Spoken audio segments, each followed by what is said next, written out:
ओम शांति। अॼु जा मावक आहिनि विजयी थियण लाइ मुख्य धारणायूं। 11-10-75 जा मावक आहिनि। अॼु बाबा जी अॻियां ॿार प्रश्न पिया पुछनि कि बाबा विजयी थियण लाइ कहिड़ी मुख्य धारणा जी आवश्यकता आहे। त बाबा उत्तर ॾिनई विजयी थियण लाइ सदा अलर्ट रहण जी आवश्यकता आहे। हिकु हूंदो आहे अलर्ट, हिकु हूंदो आहे अलर्ट रहण वारो, ॿियो हूंदो आहे अलबेलो रहण वारो। जो सदा अलर्ट हूंदा आहिनि न, उहा कॾहिं बि माया सां धोखो न खाईंदा आहिनि। त विजयी थियण लाइ सदा अलर्ट रहणो आहे।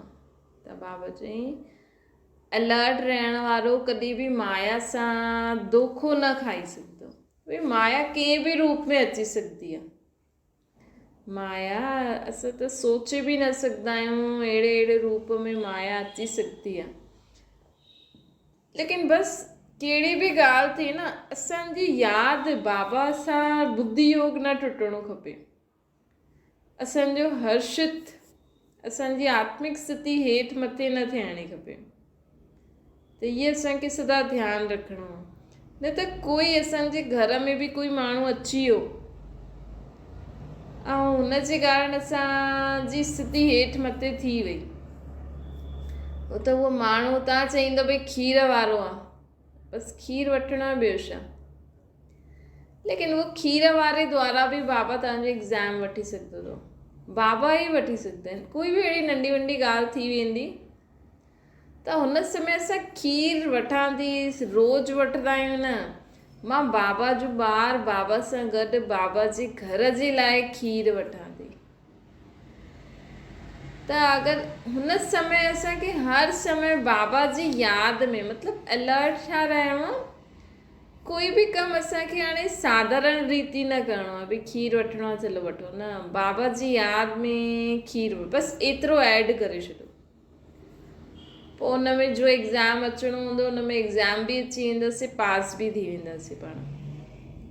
सिर्फ़ु बाबा जी यादि में कंदासीं न, त उहो पॉज़िटिव एनर्जी सां बाबा उहो जेको बि ॻाल्हि थियण वारी हूंदी, एग्ज़ाम जे रूप में अचण वारी हूंदी, हुन में असां पास थी वेंदासीं। त बाबा चई सदा विजयी थियण लाइ सदा अलर्ट रहो, सुबुह खां राति ताईं। छो जी असांखे पंहिंजे संस्कार ठाहिणा आहिनि न। त माया सां धोखो न खाइणो, बल्कि सदा विजयी रहणो। जीअं असांखे बाबा श्रेष्ठ मत ॾिनी अथई, संकल्प बोल कर्म करो, उहो सॼो ॾींहुं हूअं ई थींदो त मतिलबु विजयी आहियूं। ॿियो प्रश्न बाबा खां कंहिं पुछियो, 108 जी माला में व 16,000 जी माला में अचण जो चिन्ह व निशानियूं छा आहिनि। त बाबा चई जो सदा विजयी रहंदा आहिनि न, जो सदा विजयी रहंदा आहिनि, उहो ई विजय माला में ईंदा। जो सदा विजयी रहंदा आहिनि, उहो ई विजय माला में ईंदा। हिन करे वैजंती माला नाम पियो आहे न। जो कॾहिं कॾहिं जा विजयी आहिनि न, उहे 16,000 जी माला में ईंदा। 108 जी माला में जो सदा, उन में बि 8 त ऑलवेज विजयी, उन्हनि खे बाबा जी बि मदद जी ज़रूरत न आहे। हाणे असां बाबा जी मदद वठंदा आहियूं न किथे किथे, लेकिन जो 8 रत्न हूंदा न, उन्हनि में ख़ुदि में एतिरी शक्ति, एतिरी सम्झ, एतिरी गुण अची विया हूंदा कि उन्हनि खे बाबा जी बि मदद जी ज़रूरत न पवंदी आहे। उहो सदा ई विजयी। ऐं जेका ॿिया नंबर वारा हूंदा आहिनि न, 108, उन्हनि खे थोरी थोरी बाबा जी मदद हूंदी आहे। विजयी त हूंदा ई आहिनि उहो बि सदा, लेकिन थोरी बाबा जी मदद। ऐं 16,000 वारा त कॾहिं कॾहिं विजयी वारा हूंदा। त ऐं टियों प्रश्न बाबा खां कंहिं पुछियो, कहिड़ो लक्ष्य रखण सां सदा विजयी ठही सघंदासीं। त उहो त बाबा चई कि असां हाणे जा विजयी न, इहे लक्ष्य रखो कि मां हाणे जो विजयी न आहियां, मां त कल्प कल्प अनेक बार जो विजयी आत्मा आहियां। जो ॻाल्हि असां अनेक बार कई आहे, त उहा स्वभाव संस्कार में स्वतः ई अची वेंदी आहे न। बाबा चवनि था कि असां विजयी न हाणे जा न, असां कल्प कल्प अनेक बार जा विजयी आत्मा आहियूं। जो ॻाल्हि असां अनेक बार कई आहे उहा असांजे स्वभाव संस्कार में स्वतः ई अचणी खपे न। जीअं अॼु जी दुनिया में जो ॻाल्हियूं न करणु खपनि परंतु उहो करे वठंदा आहियूं, त चई ॾींदा आहियूं न कि मुंहिंजो संस्कार ठही वियो आहे। त असांजो त असली संस्कार त विजयी जो ई आहे। त उहो अञा मर्ज आहे, उनखे इमर्ज कीअं करिणो आहे कि मां अनेक बार जी विजयी आत्मा आहियां। त हिते बि अनेक बार जी विजयी थियण जी स्मृति विजय जो संस्कार ठाहे ॾींदी आहे कि मां सदा जी ड्रिजणो न आहे कि अरे ईअं न थी वञे, ईअं न थी वञे। बाबा चईंदा आहिनि न माया ईंदी परीक्षा वठंदी, त कॾहिं कॾहिं माण्हू ॿार ड्रिजंदा अलाए कहिड़े रूप में माया अचे, अलाए मां परकी सघां न सघां, हारजी न वञा, हीअं फलानो फलानो।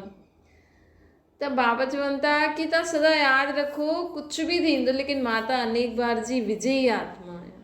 बसि तव्हां इहा तिलक लॻाए रखो, रोज़ु घड़ी घड़ी यादि करो मां विजयी आत्मा आहियां, त ऑटोमेटिकली असांजी विजयी थी वेंदी। स्मृति विजयी जो संस्कार ठाहे ॾींदी।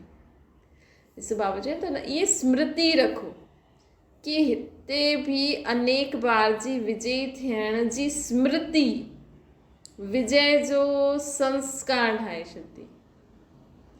असांजी स्मृति ई संस्कार ठाहे छॾंदी। ॿियो प्रश्न ॿार पुछनि था, चौथो कि व्यर्थ खे समृद्ध ठाहिण जी तेज मशीनरी कहिड़ी हुजणी खपे। व्यर्थ ॻाल्हियुनि खे शक्तिशाली समृद्ध ठाहिण जी मशीनरी कहिड़ी हुजणी खपे।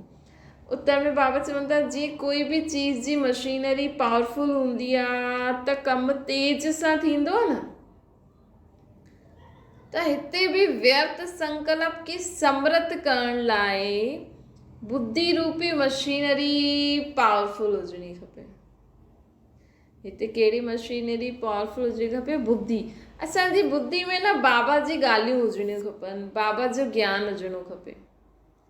सम्झो कोई ॻाल्हि थी, पहिरियों बि थींदी हुई, हाणे बि थिए थी, लेकिन अज्ञान काल में असांखे सम्झ न हुई न, त असां फालतू ॻाल्हियुनि में, टेंशन में, फालतू सोच में हली वेंदा हुआसीं। हाणे थोरी वञी सघंदा आहियूं अगरि असांजी बुद्धि में इन करे जॾहिं मुरली ॿुधंदा आहियूं न, ॾाढो ध्यानु सां ॿुधणो खपे। ऐं मुरली खे रिवाइज़ छो करणो खपे? ताकी हा अॼु मूंखे बाबा कहिड़ी कहिड़ी ॻाल्हि ॿुधाई अथई, कहिड़ी कहिड़ी मूंखे श्रेष्ठ मत ॾिनी अथई। भई मूंखे अॼु माउ पीउ, मुंहिंजे पीउ, मुंहिंजे टीचर, मुंहिंजे सतगुरु छा छा मूंखे शिक्षायूं ॾिनई, वरदान ॾिनई, शक्तियूं ॾिनई, सम्झ ॾिनई, वरसो ॾिनई, मत ॾिनई। त इहे असांजी बुद्धि में जेतिरो जेतिरो भरंदो, भई माण्हू क्लास कीअं कराईंदा आहिनि, ईंदा त सभु साधारण रीति आहिनि, पर कोई क्लास कराइण लॻी वेंदो आहे, कोई अॻियां वधी वेंदो आहे, कोई पुठियां ई रहिजी वेंदो आहे। छो? जेको बि माण्हू अॻियां वधंदो न, उहो बाबा जी ॻाल्हियुनि खे जीवन में लाहींदो वेंदो आहे।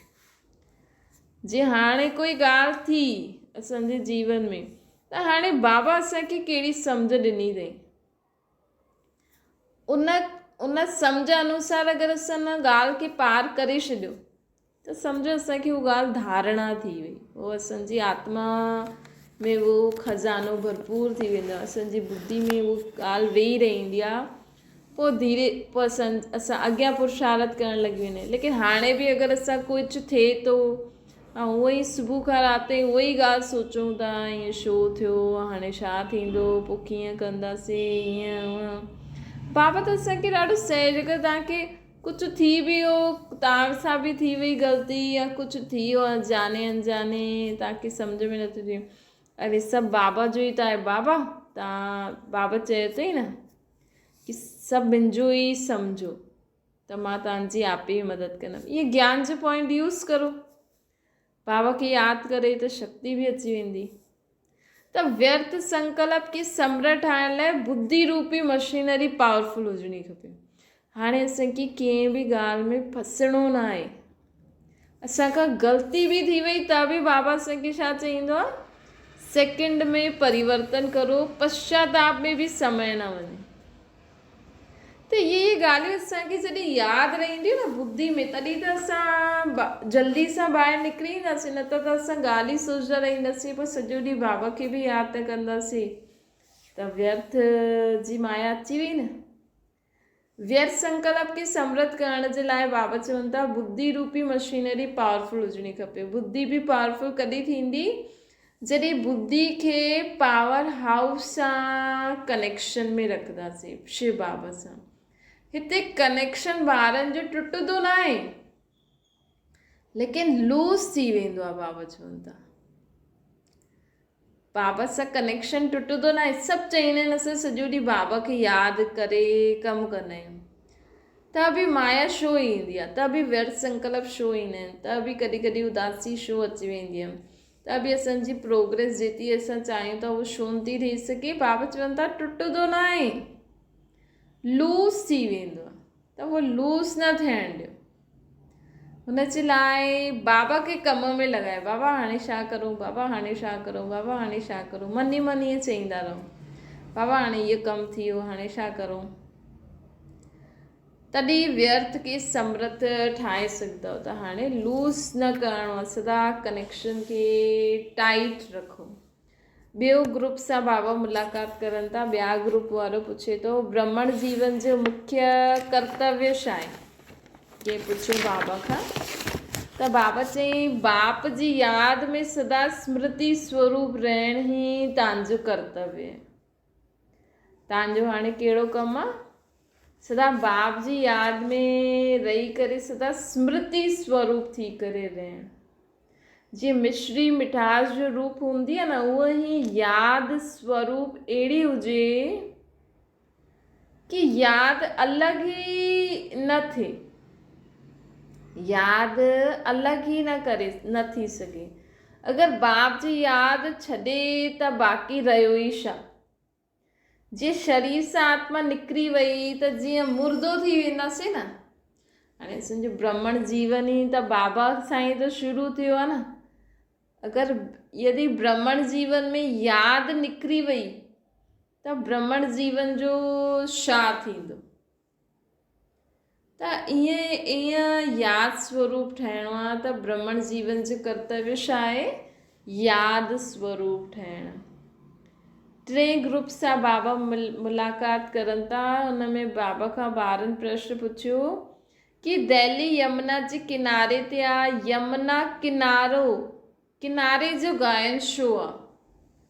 त बाबा चई जीअं हाणे साकार रूप में जीअं यमुना किनारे निवास कंदा आहिनि, वैसे बुद्धि योग द्वारा स्वयं खे न देह जी पुरानी दुनिया जी स्मृति सां किनारो करण जो अनुभव करिणो आहे। हाणे असां बाबा सां सभु कुझु किनारो करे बाबा सां पंहिंजी बुद्धि योग लॻायूं था न, त इहे ॾिसो किनारे चईंदा न, दिल्ली यमुना जे किनारे ते आहे। त इहे गायन किनारे जो गायन छो आहे, छो जो हाणे असां सभु कुझु किनारो करे बाबा खे यादि था करूं न, इन करे। संगम युगी अर्थात कलयुगी दुनिया सां किनारो करे ॾियणु, ऐं कलयुगी दुनिया सां बि किनारो कयल आहे। किनारो अर्थात न्यारा थी वेंदे। त किनारे जो अर्थ छा आहे, न्यारो थी वञे। पुराणी दुनिया सां न्यारो थी विया त हाणे बि पुराणी दुनिया सां न्यारा थी विया आहियो, या हाणे बि उन सां प्यार आहे, या उन्हनि जा प्यारा आहियो था, चेक करो। बाबा चवनि था। ॿियो प्रश्न के पुछियो बाबा दशहरे ते सभी रावण जो दह संस्कार कंदा आहिनि, लेकिन असांखे छा करिणो। उत्तर आहे बाबा चई तव्हांखे पंहिंजे में जो रावणपने जो संस्कार आहे न, उन्हनि रावणपने जे संस्कारनि जो संस्कार करो। अर्थात रावण जे संस्कारनि खे सदा जे लाइ छुट्टी ॾेई करे लाभ उठायो। हड्डियूं व राख बंदी करे पाण वटि न रखो।